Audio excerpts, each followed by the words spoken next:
चटोरी जिठानी। रानी एक छोटे से गांव में अपने परिवार के साथ रहती थी।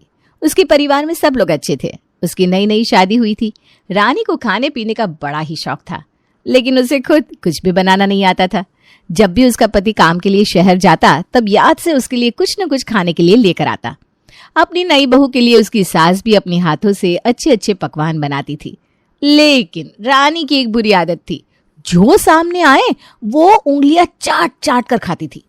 लेकिन हर खाने में वो कुछ न कुछ खोट जरूर निकालती थी। अगर वो किसी मेहमानों के यहाँ जाती तो उनका दिया हुआ सारा नाश्ता खा लेती थी और बाद में उन्हें खाने की कमियां बताती रहती। इसके इस स्वभाव की वजह से उसका पति और सास बड़े ही परेशान हो गए थे। रानी, मेरी माँ की तबीयत खराब है। कुछ दिन के लिए मुझे अपनी माँ के यहाँ जाना होगा। 2-3 दिन तुम घर संभाल लोगे ना? माँ जी, आपको पता ही है मुझे खाना बनाना नहीं आता। एक दिन की बात होती तो मैं कुछ न कुछ बाहर से मंगवा लेती, लेकिन 2-3 दिन। अरे तो मेरी बात तो सुन। मैंने कमला ताई से कहा है कि वो आकर खाना बना देगी, झाड़ू पोछा सब कर देगी। बस तुझे उसे बताना है कि क्या बनाना है और क्या काम करना है। कमला बाई? माँ जी, आपको पता है ना वो किस तरह का खाना बनाती है। मुझे उसके हाथ का खाना बिल्कुल भी पसंद नहीं है। अरे कमला बाई हमारे यहाँ काफी दिनों से काम करती थी, अच्छा खाना बनाती है वो। तुम्हें उसके हाथ का खाना पसंद नहीं था, इस वजह से हमने उसे काम से निकाल दिया। लेकिन अब हमारी भी तो मजबूरी है ना। आज तक तुमने तरह तरह के नौकर खाना बनाने के लिए रखे। कोई गुजराती खाना खास बनाता था, कोई इडली डोसा। लेकिन कुछ ही दिनों में तुम सबको भगा देती हो। वजह है कि तुम्हें उनके हाथ का खाना पसंद नहीं। अब तुम्हारे लिए मैं खुद खाना बनाने लग गई थी।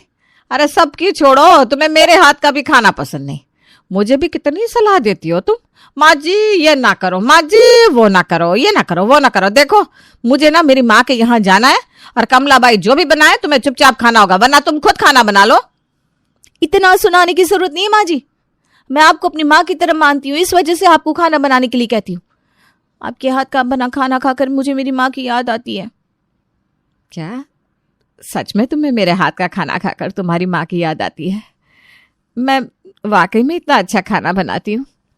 नहीं, मुझे उनके हाथ का खाना भी पसंद नहीं था, लेकिन मैं खा लेती थी। लेकिन खाने में भले ही स्वाद ना हो, उनका प्यार तो था। वैसे ही आपके बनाए खाने में स्वाद हो ना हो, आपका प्यार है। और ये प्यार कमलाबाई के बनाए हुए खाने में थोड़ी ना मिलेगा। उसमें ना स्वाद होगा ना ही प्यार। ये शब्दों का ऐसा खेल खेलती है कि दिमाग बंद पड़ जाता है। इसे समझना मतलब दीवार पर सिर पटकने जैसा है। मैं जो कुछ भी बनाती हूँ उंगलियां चाट चाट कर खाती है और आई बड़ी कहने वाली, स्वाद न हो प्यार होता है। कुछ कहा क्या आपने माँ जी? नहीं बेटा, कुछ नहीं। अभी का शाम का खाना मैं आज बना कर जाती हूँ। कल सुबह तुम कुछ ना कुछ मंगवा लेना। कल शाम तक मैं वापस आ जाऊंगी। ठीक है माँ जी, थैंक यू। अब ना आप छोले भटूरे बना देना और शाम के लिए आलू पराठे हम गरम करके दही के साथ खा लेंगे। और कुछ फरमाइश महारानी जी? ये फरमाइश थोड़ी ना है माँ जी, ये मेरा हक है। रिश्ते से आप मेरी माँ जी है ना, लेकिन दिल से तो आप मेरी माँ ही हो। बस खाने में ज़रा अच्छा स्वाद हो। और हाँ, कल ये मार्केट से ना गाजर लेके आए, तो गाजर का हलवा भी बना देना। मेरे करम फूटे थे, इसे अपने घर की बहू बनाकर लेकर आई। खुद तो महारानी की तरह आराम करती है और मुझे काम पर लगा देती है।